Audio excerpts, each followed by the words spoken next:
2025 sounds so skinny, while 2024 was fat with a whole lot of karma. This year, we're focused on reinventing ourselves, embracing self-acceptance, acknowledging where we are now, and choosing discipline over indulgence. I'm Lena, and here I'll be sharing the life lessons, insights, and wisdom I've gathered along my journey. This is a space for those seeking inspiration, growth, or anyone searching for meaning beyond the surface and a deeper understanding of the world around us. If that resonates with you, you're in the right place. If you're ready to unlearn the rules, get uncomfortable, and discover what's truly authentic, hit that follow button and let's dive in. Who else fell into the pit of, I'll do it tomorrow, only to realize that a whole year went by and you were stuck cycling through the same old hoops? Wait, there's actually a Bible verse that fits this perfectly. Hold up, let me hit you with some comedic wisdom. Proverbs 6 verse 6 says, "Take a lesson from the ants, you lazy bones. Learn from their ways and become wise. Though they have no prince, governor, or ruler to make them work, they labor hard all summer, gathering food for the winter. But you, lazy bones, how long will you sleep? When will you wake up? A little extra sleep, a little more slumber, a little folding of the hands to rest, and poverty will pounce on you like a bandit. Scarcity will attack you like an armed robber." Like, bruh. The Most High has got jokes. I remember waking up one morning and saying to myself, I feel like a sloth. It had been days of the same old routine. Sleep, eat, repeat. Then, boom, God hits me with this parable, and I couldn't help myself but laugh at the perfect timing. It was such a wake-up call. I mean, what a motivator. The ants are out here putting me to shame. Sis, come on now. But let's revisit when my struggle with the spirit of gluttony unfolded. So last year, I found myself in a low vibrational state. Hadn't worked out for ages, still relatively slim, but unmotivated. And there I was, staring down a whole cake. We've all been here, right? Whether it's the Doritos, a chocolate block, or that last piece of meringue. To give you a bit of context, I'm what you might call a pocket rocket, short and lean, but don't let that fool you. See, the thing is, when you don't actively use your muscles or keep up with movement, they start to lose their function over time. See, the muscle memory fades, the energy gets lower, and suddenly you're staring down that cake with zero resistance.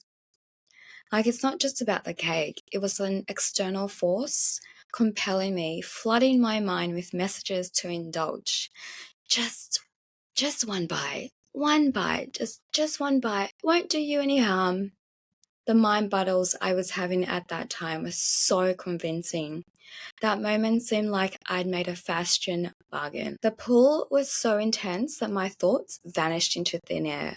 It was like I couldn't think for myself.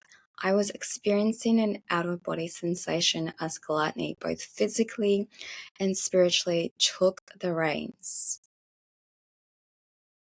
And after I ate that cake, it was like the doors of gluttony swung wide open, just like those scenes in movies where the character falls into grip of food addiction and gets consumed by a gluttonous monster. It felt like I had unleashed something within me, something that was ready to keep feeding the craving. And this is why it's so important to choose obedience over sacrifice or obedience over indulgence. Because when you read the word of God in Galatians 5:16, it says, "But I say, walk by the Spirit and you'll not gratify the desires of the flesh." Aligning ourselves with these teachings helps us discipline our minds and bodies, enabling us to obey God's voice and trust in the higher power's guidance. When we listen to the voice of the Most High and respect our boundaries, we stop sacrificing our well-being for momentary pleasure. Because once you give in, it's not just about the cake anymore. It's about the cycle that keeps spinning and pulling you deeper into habits that just don't serve you whatsoever. It's not worth it. It's not. That chocolate, not worth it at all. You don't want to learn the hard way. This wasn't just about gaining weight or hitting my fear weight number. It was about something deeper, about spiritual warfare, influencing my body and creating an entity within me that craved sugar relentlessly. My body transformed in ways I never imagined, with cortisol levels sky high. I gained weight in places I didn't expect. And that took a massive hit on my self-confidence and self-worth. It's been a battle I've fought for as long as I can remember. The battle to be thin and pretty. Whether you have a fast metabolism or not, society bombards women with impossible beauty standards. Statistically, nearly every woman has walked down the path of disordered eating at some point, influenced by mass media programming. But throughout this ordeal, I've gained invaluable lessons. I'm sharing them with you so you don't lose yourself in similar battles. Food addiction isn't just about personal failing, it's spiritual. Your energy and mind can be swayed in low vibrational states, fear, doubt, depression, etc., making you more easily influenced to manipulation. It's like being under a spell where your energy is used for someone else's benefit.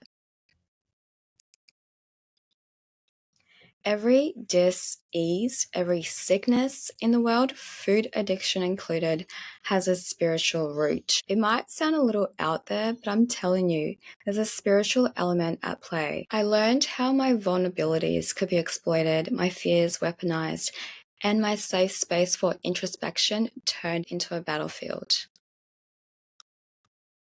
Chosen ones will understand this the most, but even if you don't identify that way, we're all God's favorite children.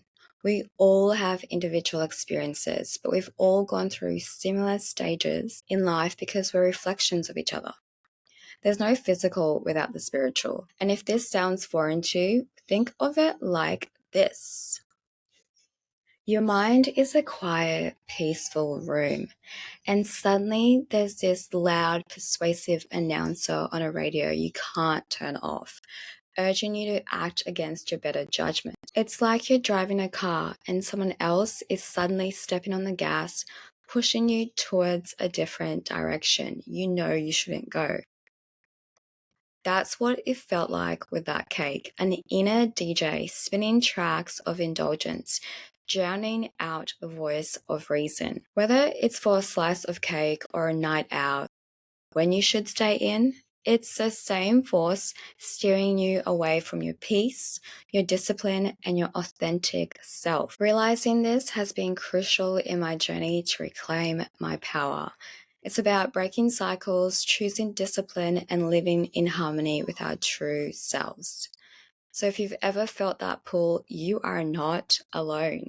Change is within reach. Let's shatter these chains, shed the karma, and release what no longer serves us. I want you to think of your life as a garden, with the weeds being the challenges you learn from, the flowers representing your strength, thriving with acceptance, and the seeds are your potential for growth, even in your flaws, and acknowledging all parts of yourself without judgment. This is what we call self-acceptance. Self-love is about nurturing your well-being actively. Health isn't just about diet, it's about understanding the root causes of our behaviors. Food addiction isn't really about food itself, it's about life's demands, stress, and deep-seated habits that push us towards comfort foods. See, we mistakenly believe these foods give us the feeling we crave, but what we really need is a support system. Understanding and addressing these emotions are the first steps to breaking this cycle of food addiction and setting yourself up for success. So let's talk about moving from addiction to balance with self-compassion. 1. Assess hunger.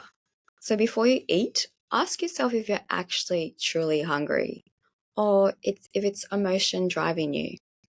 2. Eat the rainbow. 3. Self-care at mealtime. Mindful eating. Engage all your senses and chew slowly. 4. Reframe beliefs. Move away from diet culture and embrace a holistic, healthy lifestyle. 5. Body awareness. Ask yourself, what does my body truly need at this time? What does my body truly need to heal? And listen to it. Journaling works wonders. Ask yourself how you feel after eating, energized or depleted, because that's your feedback.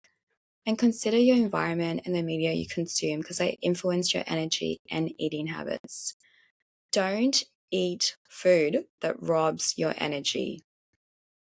I repeat, do not eat food that robs your energy. The key here is valuing yourself and changing your behavior with compassion, not criticism. Use affirmation, embrace discomfort for growth, and integrate movement into your life. It's about observing your mind, body, and spirit and feeling your emotions to foster compassion. And that's a wrap on today's episode of The Voice of Impact. If anything hit home for you, don't keep it to yourself. Share this with someone who needs it. And hit that follow button. Drop a review if you're feeling generous, because your love helps get these conversations out in the world. Remember, you're not alone on this wild ride. Keep questioning, stay true to who you are, and never be afraid to shake things up. Until next time, I'm Lena, and I'll catch you in the next episode.